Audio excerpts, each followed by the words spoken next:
Before we get started, I want to invite you to support the Business of Politics show by becoming a member of the Startup Caucus Network. For just $10 a month, you'll become a part of our community that's changing the culture of Republican campaigning through innovation. Visit businessofpoliticspodcast.com/join to learn more. These local races, it's a dogfight in the gutter, and you need to be liked and you need to be known, and you cannot just be a barking dog showing up and pointing to everything that's wrong. You need to have shown that you could be a team player. I'm Eric Wilson, managing partner of Startup Caucus, the home of campaign tech innovation on the right. Welcome to the Business of Politics show. On this podcast, you're joining in on a conversation with entrepreneurs, operatives, and experts who make professional politics happen. We're joined today by Sylvie Légère, a civic leader, social entrepreneur, and advocate for women in leadership. She's founder of Candidate Pathways, a software platform to help political organizations with candidate recruitment by building, tracking, and developing a pipeline of candidates to run for office. In our conversation, we discussed the challenges of candidate recruitment, how software can help political organizations tackle the problem, and what Sylvie's learned about the business of politics with Candidate Pathways.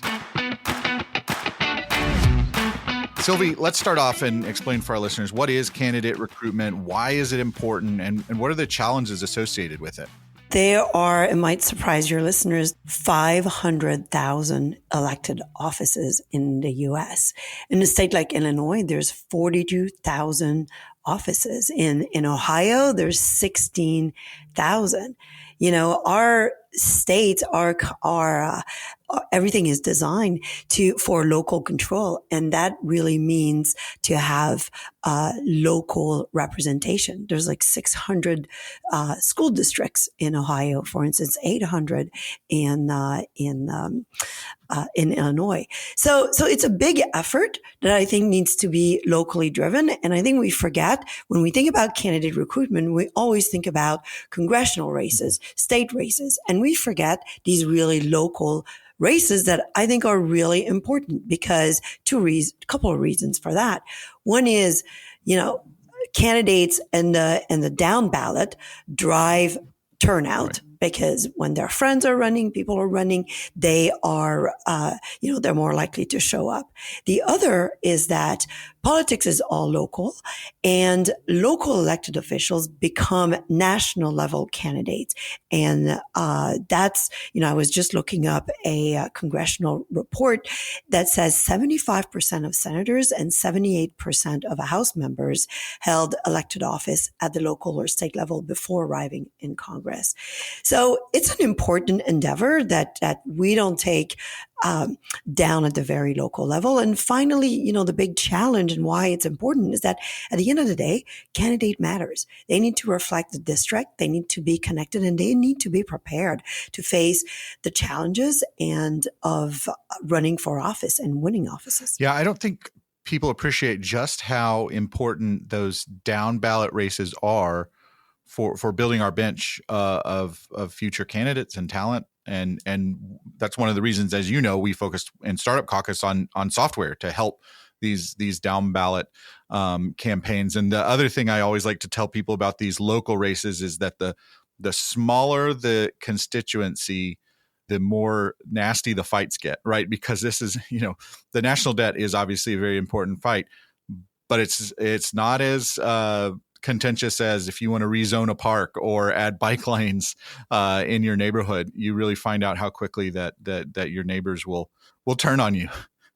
Right. Well, it's much more personal, right? And I think that's what much more is at stake when you put your neck out to step into the arena and perhaps confront friends, neighbors, that are opposing to you, but also there's an opportunity, I think, for you to really build your constituency and support and really seek to represent your community and to make it and leave a legacy and impact it to be a really great community. But we underestimate these races and in their level, like you just said, the challenges that they face and also the importance of these races. I mean, if you just look at people in Congress right now, Lori Chavez Demer, she was the mayor of Happy Valley, Oregon.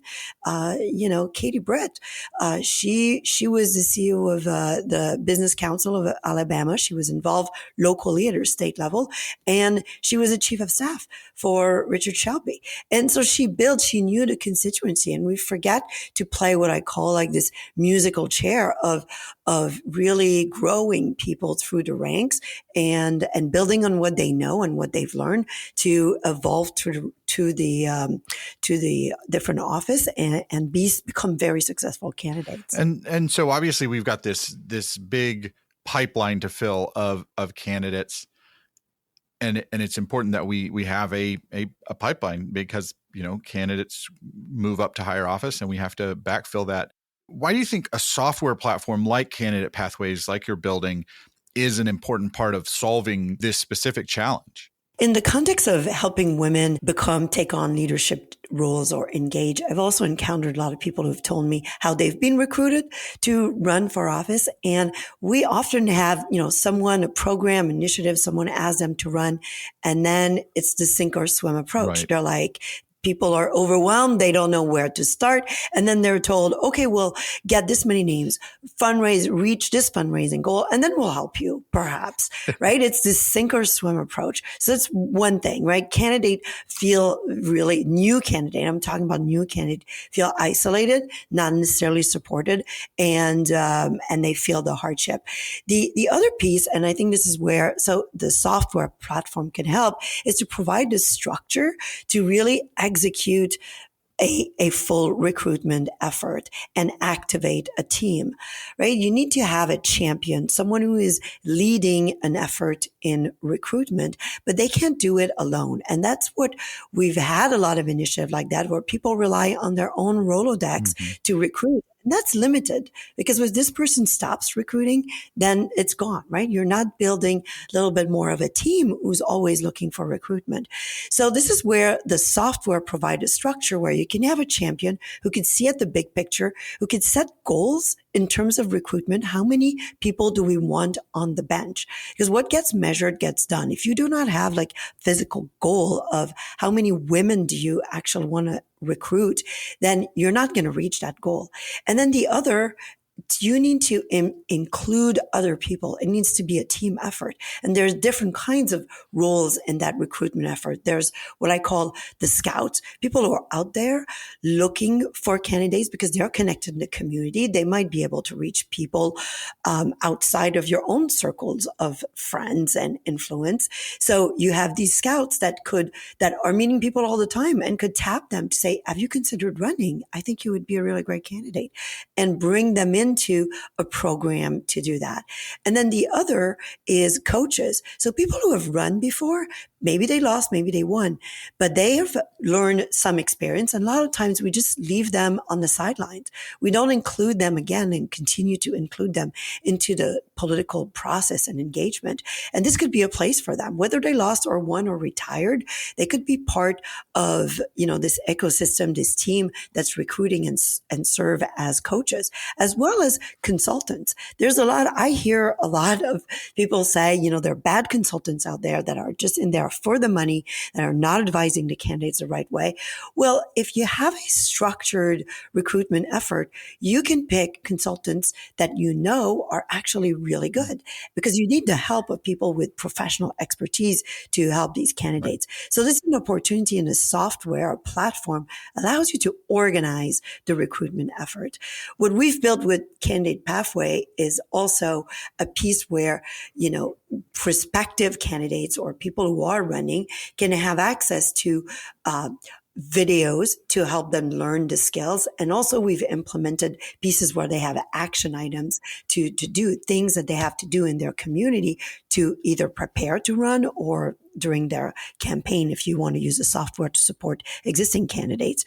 So as an organizer, the software can help you see who is actually doing the work, who's going through the system, who is putting pen to paper and answering questions and actively preparing to run. And you could decide who could be the good candidates to who are ready to run and who to endorse or support. So that's where I think a software could really help us have metrics and also organize the effort, divide up the overwhelming training that people have to go through, make it snack size, make it palatable, and so at different levels so that people can do it and feel prepared. And you're building a team.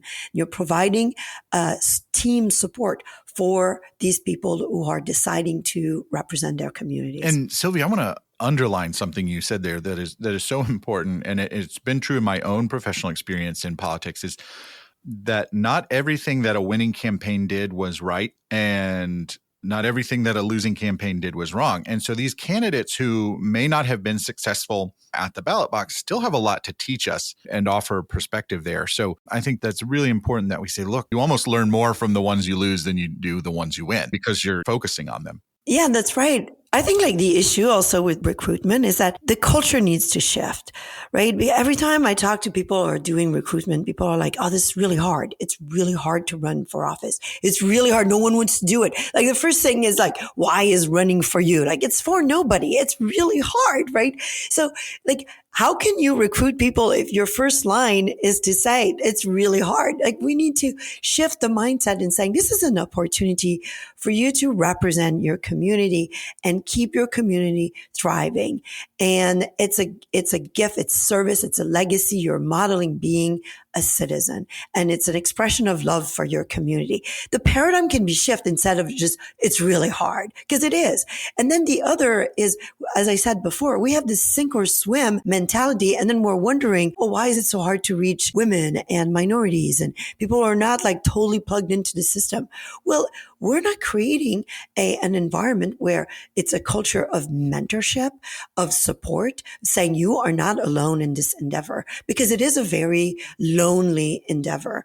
And it's really hard, and we need to change that. So I think this is where being organized, and I feel really strongly that software could help us do that. What's that biggest hurdle that first-time candidates face that platforms like Candidate Pathways and really good recruitment programs can help them overcome? The first thing is to understand the job of a candidate, right? Because this is a unique job where you are at the same time the product and the CEO of the organization. Number of candidates I've met, and especially first-time candidates, they don't realize, hey, you are the one in charge. You are the one in charge of the message of these ads that are going out. At the end of the day, it's you deciding if this ad represents who you are or not. And I think leadership, I think is a big challenge. And a training program is essential to understand that. The other one is connections. You need to be connected with the people in your immediate community. What does your next door neighbor think about you? If I were to ring the bell of your new neighbor, Eric, in your new neighborhood, what would they say about you? I wish his dog would quit being in my backyard. So think about that now, right? So it's like the people around you in your community, but also you need to be connected with the influencers, the political influencers, the economic influencers, even the existing people in office, whether you are with them or not with them. They need to know who you are, because the less of a stranger that you are into the political arena, the better you are likely to be treated and maybe even accepted as a candidate. Because these, as you said before, these local races, it's a dogfight in the gutter, and you need to be liked, and you need to be known, and you cannot just be a barking dog, showing up and pointing to everything that's wrong. You need to have shown that you could be a team player. So I think connections, and that's why I feel like a very structured approach to training and leadership programs are important, and it's important to build those connections. So you have a clear roadmap on how to build those connections. And lastly, I'm always surprised, Eric, how people don't know about the office that they are seeking. Right. I hear a lot of people who are like running for Congress and what they care about is education. It's like, well, there's a school have you board thought about down the running for street. school board? Because, I think you could influence the curriculum of the schools in your area, and even in your state by being part of the school board, right? More so than being in Congress, or, or people, or even if they're running for school board. I've had this in our area. You ask, well, what is the budget of the school board? And they don't know.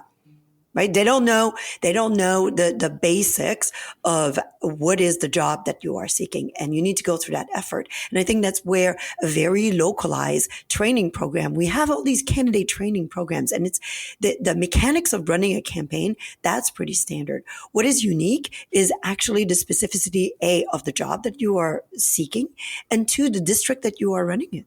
That's different. Running a race in Illinois is very different than running a race in Nebraska or running a race in California or in Florida, right? The people you need to meet, how you host meet and greets, how you target people, how you talk about the issues, what the issues are. It's very different.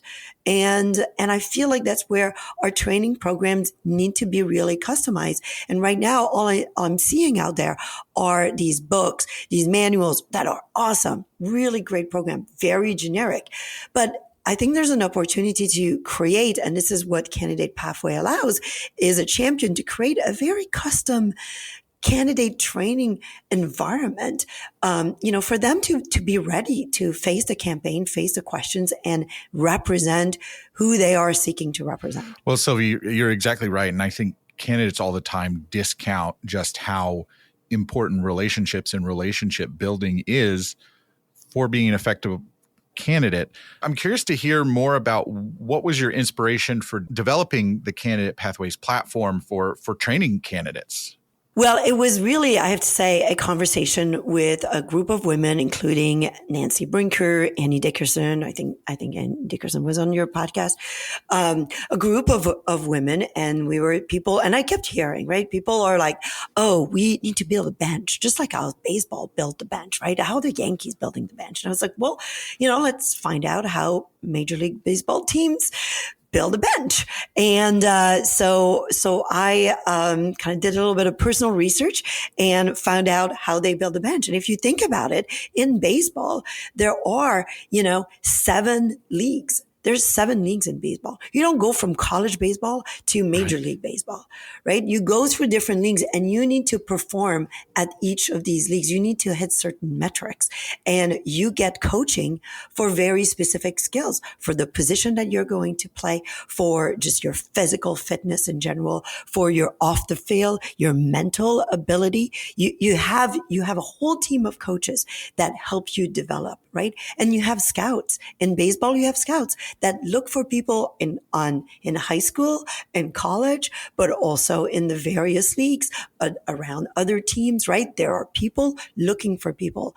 And that's how, a recruitment, that's how a bench is built, and how you bring up people into the system, and you find what we call in baseball high impact players.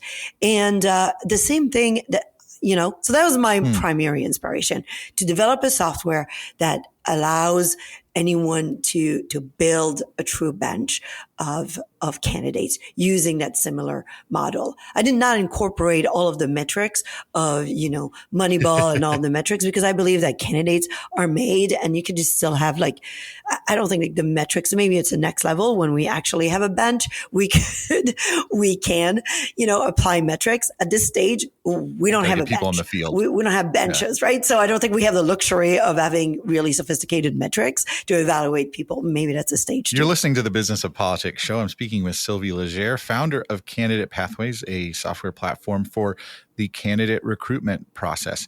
So, Sylvie, your professional background is in entrepreneurship. I'm interested to hear what stands out the most to you about how the business of politics works. First thing, I'm always surprised at how people's first reaction to, having an idea is to start a PAC or a C4 or a C3. That's the first thing. Guilty there's as never charged. about, okay. Yeah, like, so, yes, right. There's that reaction of starting something new instead of saying, well, okay, is there a way that I could collaborate with another organization that has similar goal, right? There's this lack of collaboration, especially in the world of politics where we're trying to achieve the same goal, which is to elect really good people to represent us, right? So I'm surprised at a little bit of the lack of collaboration, which I'm trying to myself, to foster more of.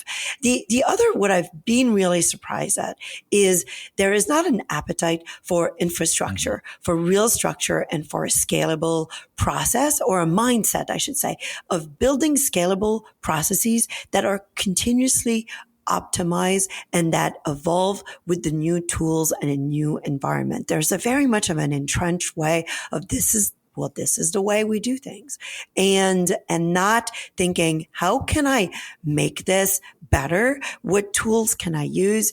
And how can I create a repeatable and scalable process? So I would say those are, that's what I'm always surprised a little bit in the world of politics. And I'm talking, obviously, the national campaigns are very sophisticated and, they do use some tools, but I'm not sure to what extent we have a really like repeatable processes and gathering best practices is not something that's on top of people's mind. And the lack of metrics also, and especially I would say in recruitment, I got into this focused around women recruitment. And I always ask the question, so how many women are you guys considering to recruit? Do you have on the bench or on the list? And immediately the reaction is, well, we have Judy and we have Lynn and we have Lori, and you start naming names, right? There's no numbers. And if there's no numbers, well, that means you don't have an intentional effort to do it. Right. Is my opinion. So this lack of real, like having goals and metrics is not there. And I wish it were a little bit more. And on the other side of the coin, you've been politically active for many years. I'm curious to hear what new perspectives you've gained on politics since you started Candidate Pathways. I've met such great people, I have to say, just very good friends and great people. And there's great people who are really innovating to help candidates. And I think you're doing so much to actually connect and convene innovators. And, there's like incredible tools that are being out there, like to fundraise. WinRed is bringing everybody together to fundraise effectively. Trail Mapper is connecting campaigns with donors. There's Numinar reaching voters. We're becoming very good at that. There's guys here in Illinois, Barrett Davies. He has the Battleground program trying to develop a toolbox for counties to be effective. And then I've been involved with Data Trust to really gather quality data for getting out the vote, reaching voters. So I'm seeing the technology evolve, and I think the challenge now is to put it together to have like this flywheel, right? Where perhaps, initiatives or people or things are handed from one technology to the other so that it could be really effective. And the other piece I feel like is perhaps an area of concern or challenge, and I'm not sure if you feel the same way, but I'm always surprised on the technology acumen of people involved in campaigns, right? Just the ability to use effectively basic tools, even like Excel, and to be willing to embrace new technologies. I'm not seeing that it's quite there in politics to the extent that perhaps it should be, but maybe you have a different perspective. No, I think that's right. And again, it goes back to how resistant our industry is to change, and it just takes time to break old habits. I mean, the example I always give is we don't have a phone department on campaigns anymore. Everyone just knows how to use a phone. And so you do have this sense with like, oh, well, data's not really my job. There's a data director. Well, even if you are, on fundraising or on communications, you need to have some understanding of the data, those Excel skills, things like that. So I think it does take a little bit more alignment with the mission and upskilling yourself with new tools. Yeah, and also I think it's that kind of the integration, right? I mean, and seeing, and again, in the context of candidate recruitment, I think like donors who are engaged in campaign could become candidates, and as well as volunteers could become candidates, right? And sometimes we don't look at, and we don't have a way of really thinking about, okay, how could we identify those people who are already very engaged into in politics to step up and become candidates themselves. So, Sylvie, when it comes to helping candidates, how do you personally assess the quality of a campaign? Of a campaign, or I say a candidate, I think I don't necessarily assess a campaign. So you're like the investor who goes for the founder, not the concept. Okay. Yeah, that's right. I guess that's what it is. Yeah, I guess that's what it is. That's what it is. Because at the end of the day, the candidate matters, right? You can have campaign. That's one thing that I've learned is that because I've accused, consultants of like, why did they hire this guy? Blah, blah. And they're like, well, this person really helped this other guy win, right? Like, so I've kind of learned actually candidates really matter. And I listen to them I tried to, and I still remember like the first time that someone called me cold and I actually engaged in a real conversation with this candidate. And I listened to what they say and how they talk. And are they curious? Are they talking to me unidirectionally about the great idea and what they will change and why they're so amazing? And also, are they telling me I am speaking with some major Republican donors? Therefore, you should listen to me. If I hear those kind of things, I'm like, okay, I'm not sure this is the greatest candidate, right? Those are kind of red flags for me. And then the other is, what have they done in their immediate community? How well do they know the people that they are seeking to represent? So I ask those questions because they do matter, because at the end of the day, people are voting for people, and it does matter how that person is perceived and what has been their interaction in their local community. And I've learned that I actually have pretty good instincts. And when I meet a candidate, I try to be thoughtful. I give thoughtful feedback, or, I looked at their website and I give some feedback. And then I try to see, what are they doing? Like, what are they doing perhaps with the feedback that I give, or their actions on the campaign trail. And it's pretty amazing. Sometimes I get calls from people and that tell me, oh, I'm really interested in women recruitment and I'm building this. I want my legacy to be a women candidate readiness program, etc. And they know that's what I want to hear, right? So that's what they tell me. That's what and then, so then, with this tool, we go through making a tailored presentation, finding ways that they could use it. Like I believe what people tell me, right? And then it's cricket. Right. You don't hear anything. And I'm like, oh, well, that was just a facade, right? That was just, yes. Yeah. Yeah. That was just to talk to me. And they knew, oh, that's what she cares about. That's what I'm going to, and now I'm getting a little smarter about that. So I picked that out. But like, for instance, I had a conversation with, someone who's running for judge, and I talked to him and I told him, it'd be really great if on your website you had something on there. So why does this matter? He just sent me an email. He said, hey, by the way, when we spoke, you suggested that I create a Why It Matters page. Here it is. The thing is brilliant. Really well done. It's really well done. And then so, that's an example of doing something I didn't ask him to do. It was just an idea.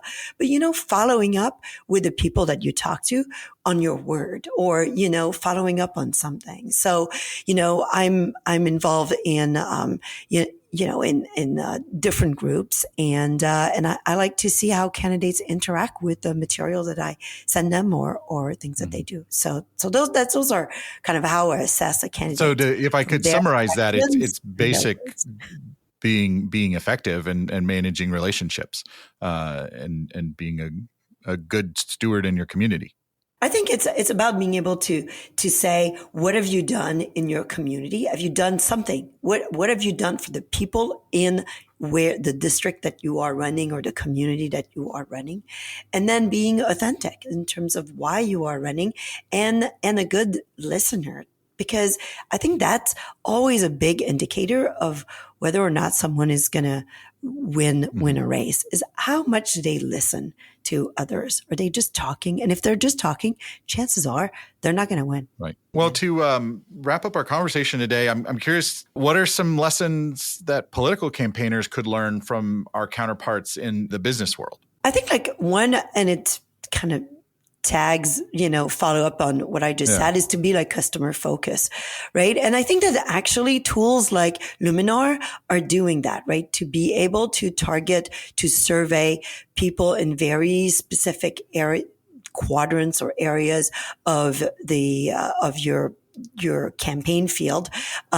We have the tool to be able to do that, to be really customer focused and listen to the voters and understand what they are worried about and speak their language. And the other is collaboration. I think to get the flywheel, to pass the ball, to, we have too much of a tendency of running the ball, trying to run the ball alone down the field instead of passing it and moving it forward, right? To use the soccer analogy. But, the collaboration. And then I think like in business and running a campaign, and maybe this is more for like candidate running a campaign, is to use, it's old school and it's a scorecard in a way on how your organization is doing. It's kind of the people, the processes, the strategy, the finance, and evaluating your campaign along those lines. Do I have the right team to support our effort? Who do we have doing what? Are the roles really well defined? What are the processes to not only fundraise, but get out the vote, connect with voters? Are they process technology that support that really effectively? And what's our strategy to win and focus on the strategy? And then our finance, our cash flow, are we able to do what we want to do with the money that we have and fundraise and get people to invest in our campaign? So I think those could be good tools that I think campaigns could use and politics could use, using more metrics, and perhaps something as old school as a scorecard might be helpful. Well, my thanks to Sylvie Légère for a great conversation. You can learn more about her in our show notes, and there's also a link to Candidate Pathways if you're interested in checking that out. If this episode made you a little bit smarter or gave you something to think about, all we ask is that you share it with a friend or colleague. Helps make you look smarter in the process, and more people learn about the show. Remember to subscribe to the Business of Politics show wherever you get your podcasts, so that way you never miss an episode. You can always sign up for email updates on our website at businessofpoliticspodcast.com. With that, thanks for listening. We'll see you next time.